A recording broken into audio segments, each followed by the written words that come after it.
maingay, maalinsangan, mausok at traffic. Ito ang araw-araw na himig ng mga tsoper ng jeep. Handa silang harapin ang bawat lubak at pagsubok sa daan. Dala ang pangakong serbisyo sa bawat pasahero.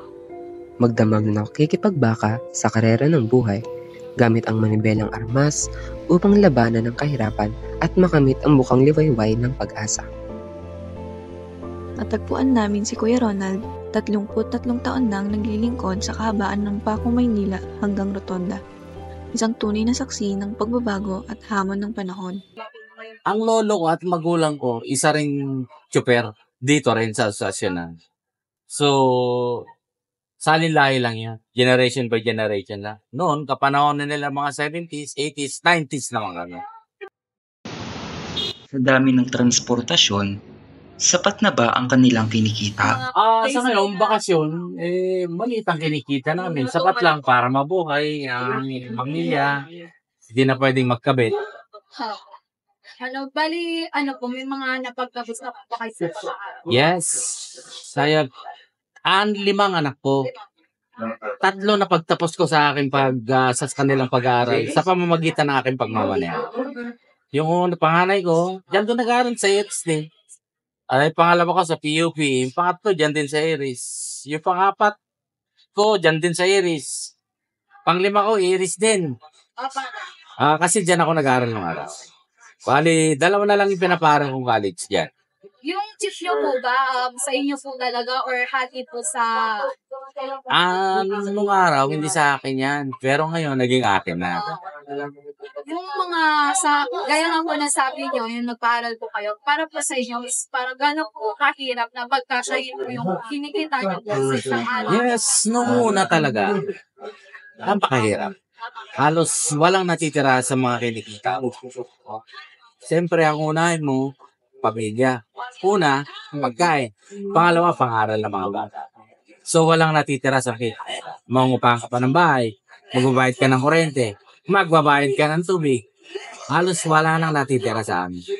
Kumbaga, kulang na kulang. Hindi sapat sa kinikita ng isang tsoper. Pero sa sipag at tiyaga, at kahit pa paano, napagtapos ko ang aking mga anak. Enero 31, taong 2020. Isang madilim na araw nang pumasok ang COVID-19 sa ating bayan, nagdulot ng salot na nagbago sa takbo ng buhay ng bawat Pilipino. Ay, malaking epekto sa amin. Hindi kami bagano buhay. Maasa lang kami sa mga ayuda ng gobyerno. Pero may mga araw pa din po ba na bumabiyahe pa po kayo kahit continuously? Noong? Yung COVID-19 po. Ay, wala talaga. Hindi na kami nabiyahe. Standby talaga. Almost 6 months kaming hindi bumabiyahe. Hindi ko napatin. Up to 7 months. 8 months bumiyahe na kami. Ganong katagal kami hindi nagbiyahe. Siyempre kami, talagang gutom lang inabot namin. Pagka nagtiltil na kami ng asin, ulam na lang namin, pag-uong, asin, sardinas, rotate na lang doon, then gulay. Kung ano na lang may bigay ng gobyerno sa amin, hanggang doon na lang siguro. Akala ko nga, hanggang doon na lang. Buti naman at nakabiyahe kami ulit.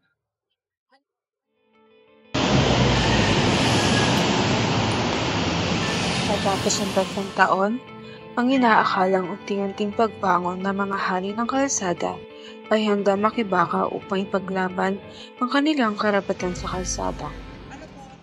Or yung days on? Para sa akin, masakit sa kalooban dahil dyan ang kinagisna namin. Yan ang halap namin hanap po. Wala na kaming halap na hanap po. At saka mga kumpanya kami. Hindi na kami papapasukin sa kumpanya dahil may edad na kami. Hindi na kami tatanggapin kahit anong kumpanya ang papasukan namin. Sa edad ko to, wala nang pa. Nag-try ako nung araw ng pandemic. Nag-apply ako. Hindi na ako tinanggap dahil overage na. Sabi nga sa akin ng interview, nag-interview sa akin, makasing edad mo siguro. Tatay, kaya mo pa bang magmaneho? Oo naman, sabi ko. Kaya mo pa bang magmagba? Oo naman. Pag-isipan para nila, tatanggapin ako. Wala, hindi na ako umulit. Kasi nakatatlong apply ako, kaso lang, di na ako umulit. Ayaw ko na, tama na. Kaya wala talagang option, kumbaga, dito kami talaga nabubuhay. Kinabubuhay namin, pinabubuhay na ang pamilya namin dito talaga. Sa pagmamaneho. Kasi no age limit dito. Kung kayo po yung papapigin, ano po yung mas gusto nyo? Yung parang pinabago po or yung pina-upgrade po na sinasabi po nila na POV or yung parang traditional po talaga natin na jeep? Alam nyo, nung araw, kami, pinamulat natin, kayo, minamulat sa inyong mata. Ang jeepney, traditional. Traditional sa atin yan. Atin yan. Gawang Pilipinas yan. Dapat, hindi natin papakanggal yan. Ang gawang Pilipinas, sa Pilipinas lang yan. Bakit tayo mag-import? Hindi naman gawa dito yun. Para magluloko yung gobyerno ng Pilipinas sa ganyan. Mag-import tayo ron pag nasira. Walang pyesa. Samantalang, dito ginagawa ang jeep. Simba, punta pa tayo sa ibang bansa para sa China. Sa China milk kasi iba, kaya ayaw na. Kung anong pinagisnan natin ng araw, kung jeep, traditional jeep na rin tayong gawin. Kasi dyan tayo talaga sisikat kahit sa ibang bansa, dala-dala natin yung gawang Pinoy, hindi gawang China. Hindi kami, tutol kami dyan. Hindi kami papayag na papalitan yung mga jeep namin. Gusto namin iparehab yan. Papayag pa kami. Hindi namin gusto yung mga modern jeep na yan. Hindi yan nakakatulong sa atin. Permission pa siya. Permission sa atin. Nakapanayam namin si Kuya Christian, isang opisyal ng MMDA upang marinig ang kanyang pananaw tungkol sa jeepney phase-out. Bilang isa pong MMDA officer, ano po ang opinion nyo sa jeepney phase-out? Ang puno ko dyan, siyempre, ang kasi ng gobyerno, yan ang project ng gobyerno, modernize yung mga jeepney, siyempre. Matagal na kasi yan eh. Ilang dekada na yan. Gusto rin ng gobyerno na ma-improve yung mga katulad na karoon mga aircon, ganyan. Kaya sinusubukan nila na ma-improve talaga. Lalo yung mga mga pasahero. Gusto nila, siyempre, malamig, ganyan. Nasanay na sila dati pa sa mga luma na nakarag-karag.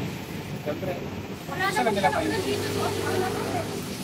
Ang problema lang kasi, siyempre ayaw din nila matanggal kasi kinagisnan natin yung mga jeep. Yung pinalit naman kasi ngayon na modernization, hindi siya kapares talaga ng jeep, para na kasi kami bus. Kaya ayaw pumayag talaga ng iba dyan ng mga transport group na mabago yung itsura ng original na jeep doon sa bago na jeep. Dahil yung pumayag. Hindi, kung magbibigay ako ng ano lang sana, pag-isipan muna nila kung narapat pa. Kasi pag nag-modernization, ang magkakalabasan talaga mangyayari yan, yung control ng gobyerno yung pamasahe. Dito, kahit sa jeep, sabi natin, mababa talaga pamasahe sa mga jeep eh.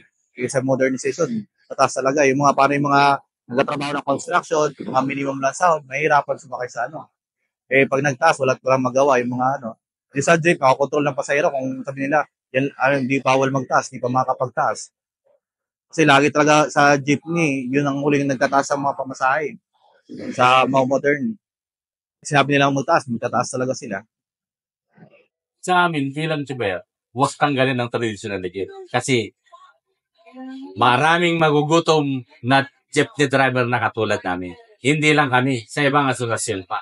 Napakaraming jeepney driver na magugutom. Luzon, Visayas, Mindanao yan. Hindi lang ho dito sa, pinakamarami talaga, NCR. Pero sa buong Pilipinas, marami magugutom. Milyon ang magugutom na jeepney driver. Kailangan huwag na akong tanggalin. Nakiusap kami sa gobyerno, huwag na tanggalin. I-rehab na lang. Marami manda. Kasi atin naman yan eh. Huwag na tayong kumuha pa ng aircon dahil hindi naman sa atin yan. Isa sariling gawa natin. Gawang Pilipinas, yung traditional na ito. Yun lang. Thank you.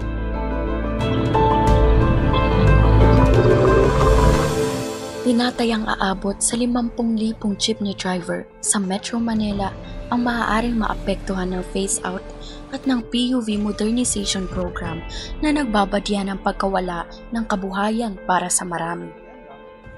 Sa kabila nito, muling binigyang ekstensyon ng DOTR ang prangkisa ng mga tradisyonal na jeepney.